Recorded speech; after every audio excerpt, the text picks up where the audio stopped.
touches the nose boob to the palm of our hand. We can use this as a way to redirect our puppy away from something, or just as a warm-up for training. Touch.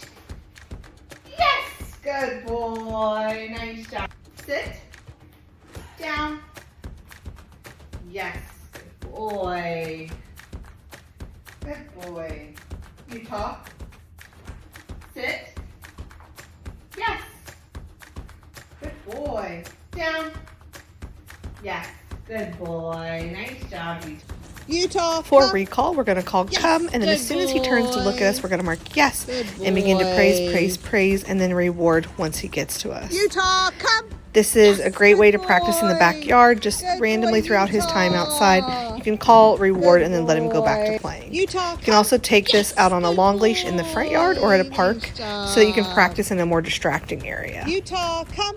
Yes. Come on. Come on. There we go. Good job. Nice job, buddy. Crate. Should go into his crate, you cue crate, pointing towards his crate. Once he's in and turned around, you're going to mark yes and reward. Boy. If he can come out, you can go ahead and say free.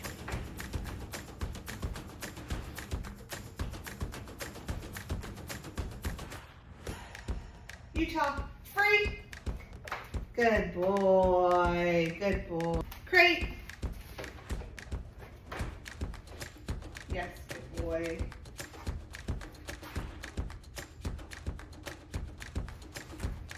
Good boy. Free. Good boy. Place means go there, lay there, and stay there until otherwise told. His release word is free, and that means he is free to get up and move around. So in this scenario, you can see we're practicing specifically in what I'd call a formal training session and practicing duration and distance with some mild distractions of me moving around, opening doors, messing with stuff on the table, and then going for some farther distances. And if you'll notice, I'm coming back periodically and tossing him a treat onto the bed. It's really important that when we reward with the treat on the bed instead of handing it to them.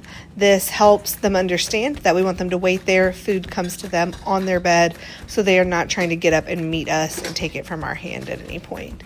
So you can practice just like this in a formal way where you're specifically working on duration and distance. And as you do this more and more, you're just going to slowly add more time between reinforcement until you don't need that many times going back to him to reward. Right now, he still needs frequent rewarding to continue to stay on. If at any point he gets up and you haven't let him go with his release word free, then you simply just send him back, say place again, and start over.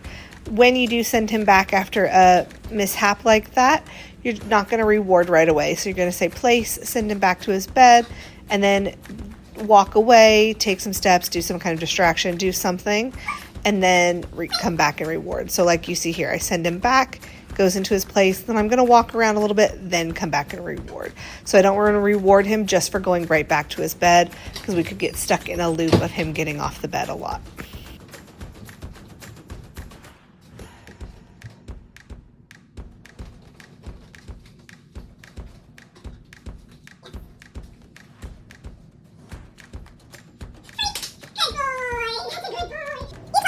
Another great way to practice distraction is by getting the family involved and playing kind of a game of Simon Says. So in this video, I've asked him to place, and then I'm asking my son to do crazy kid stuff. Run around, jump, squeal, scream, roll, crawl. You could have them toss toys, like stuffed toys of the dogs past the bed, not at the dog. None of this should be directed at Utah, but just happening around him. So he's getting used to being able to stay in his place while there's distractions happening. And then throughout this, as my son is doing all these things, I'm tossing rewards down to Utah so that he is building that reinforcement history for staying instead of joining in on all the crazy. So again, just like with the other training, as he gets better at this, you can slowly space out how often you reward until he no longer needs as much rewarding.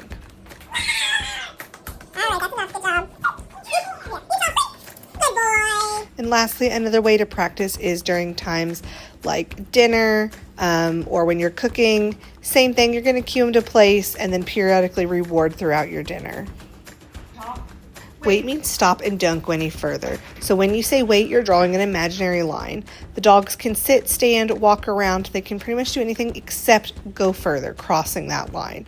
So in this situation, I've said wait at the door, cueing him that he is not allowed to go past the door. He chose to sit there and wait, but he could have stood, moved around, laid down. This is a really great way to practice, specifically if you need to get packages or somebody's at your front door, so you're not trying to hold your dog back while you're trying to do the things. You simply cue him, wait, and then do what you need to do. If at any point he would have moved towards the door, I would have blocked him, and then we would have started over. I'd shut the door, and we would start all over. You can also use wait in places like the stairs so that you're not being tripped as you go up and down the stairs. And then if you want him to follow with you, you can use that word free that we used with place to allow him to cross that line. So wait, what's really great about wait is it doesn't need released like at the door unless you're going to let him go through the door. So in the stairs situation, because I'm letting him come down the stairs with me or up the stairs with me, then I'm going to use that release word. But at the door, I'm not releasing him because I'm not letting him go out the door. Wait. Here is a time where I would release him through the door. So anytime you're going to take him out on a walk, you can cue him to wait.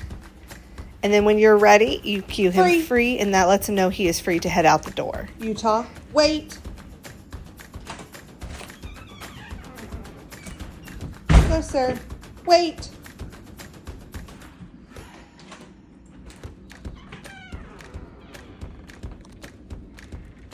Free. Good boy.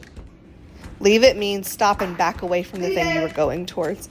So you can practice this by dropping treats on the ground. You can drop multiple treats to mimic items being spilled like in the kitchen. Another great way is to get the family involved. Kids dropping food is typically a bigger temptation for dogs than even adults dropping it. So it's a great way to get the kids involved in training as well. Yes, good boy. Drop it. Drop it means let go of the thing that is in your mouth. Good job. So he's going to let go of the item, and then you're going to mark yes and reward. Utah, so these are some examples of real life drop it. Yes, good. And just making sure you're rewarding them. Let's go. All right, so I am out for a walk with Mr. Utah here. Yes, good boy. And we're going to talk about loose leash walking and what this looks like. So loose leash walking, kind of the definition is where I want to start. And that is that as long as he's walking and the leash is loose, he can be a little in front like that. He can be a little wide to the side. He doesn't have to be glued to my side, as long as he is not pulling. So if he starts to pull, right, he's getting a little tense there. Then we're going to get his attention, but I'm going to stop and let him sniff a little bit. Trash cans are out today. Yes, good boy. Nice job. So as long as he's walking with us on a loose leash, that's kind of the main criteria. Yes, good boy. And the way we're going to teach him that how to walk the way we would like him to, yes, good boy, is through what I call rewarding good choices. So with rewarding good choices, what we're doing is waiting, yes, for him to do things that we like him to do. So walking at my side, if he's walking next to me, I can say, yes. I'm going to drop my hand to my side, and all the rewards are going to happen right next to me so that he is more inclined to stay closer. So when he's walking the way I would want him to, with the leash is loose in front of me, to the side of me, as long as it's the way I like, yes, I'm going to mark and periodically reward him. Another good choice that I'm going to reward a lot in the beginning here while he's young is offering me attention. Yes, like that. So often you'll see Utah kind of go forward a little bit and then he stops and looks back at me. So that is him offering me attention as well as recognizing kind of he's hitting his boundary with the leash. Yes. And so I want to recognize those efforts and reward him. So we're rewarding all those good choices because what you reward gets repeated. The more, yes, you reward him for it, the more he's going to offer those behaviors to you. So that's kind of the main thing we're doing right now. He's not really doing a whole lot of pulling. Yes. So we're not really having to do anything to address that at the moment. It's really just focusing on teaching him what we want loose leash walking to be. So again, he's a little in front. That's okay. He kept the leash loose. He wasn't pulling. So we're not going to do anything. As far as sniffing, yes, I do want to make sure that we stop and give him opportunities to sniff. As long as he's not pulling me. If he's trying to drag me somewhere to sniff, I'm not going to allow that. But if he just stops within length of the leash to sniff something, then I am going to let him have that opportunity. It's really important for all dogs, but especially puppies that are learning about their world, to get the chance to actually explore their world. Yes, good boy.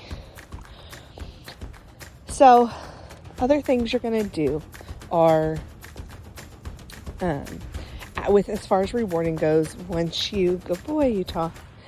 Once he's doing really good and offering you the behavior you want often, you're going to slowly wean off of treats over time. And that's going to look like going from rewarding 100% of good choices, like you see me doing here, yes, to rewarding 75%, then 50%, 25%, and so on. So you just want to do a slow wean off of the treats until he's walking great without as much reinforcement. Yes, and he just understands and knows what is expected on a walk. So you want to make sure you have a treat pouch or some way to easily access your treats throughout the walk. And you're going to put those treats on the side of the body that you want him on so that you can easily reach for the treats. Yes. And reward. Again, make sure that when you reward, you drop the treat to your side and he has to come back to you, that you're not reaching out to him, because we want all the good stuff to happen back here so he's more inclined to stay with us like he is right now. Yes, good boy.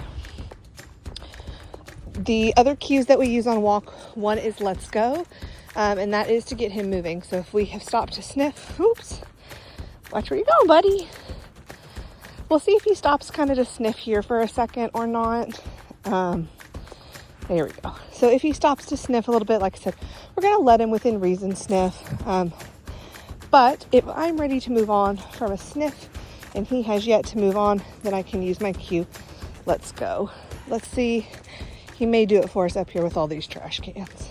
So if he's sniffing and I want to go and say, let's go, and I'm going to keep going.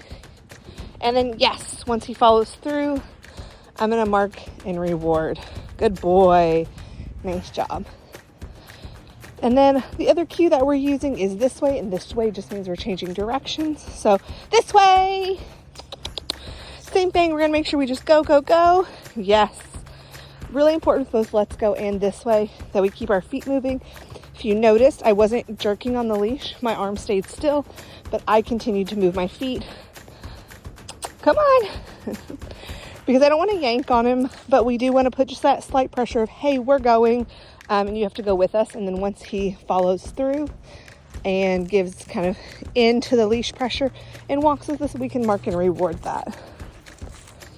But overall, Utah is doing really, really great with his leash walking, and even when there are distractions. So overall, excellent. Come on. Get out of the way. Yes, good boy. Good boy. All right. So overall, he's doing amazing with his walking. So it'll just be kind of keeping it up from here. Utah, let's go. Good boy.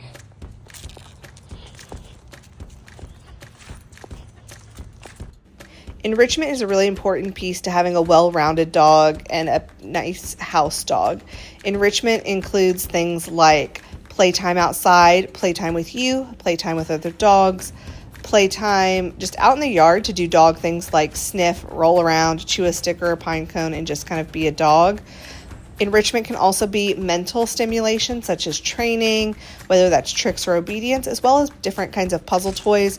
You can feed him his meals out of puzzle toys. It's a really great and easy way to incorporate daily mental enrichment into his day and his weeks.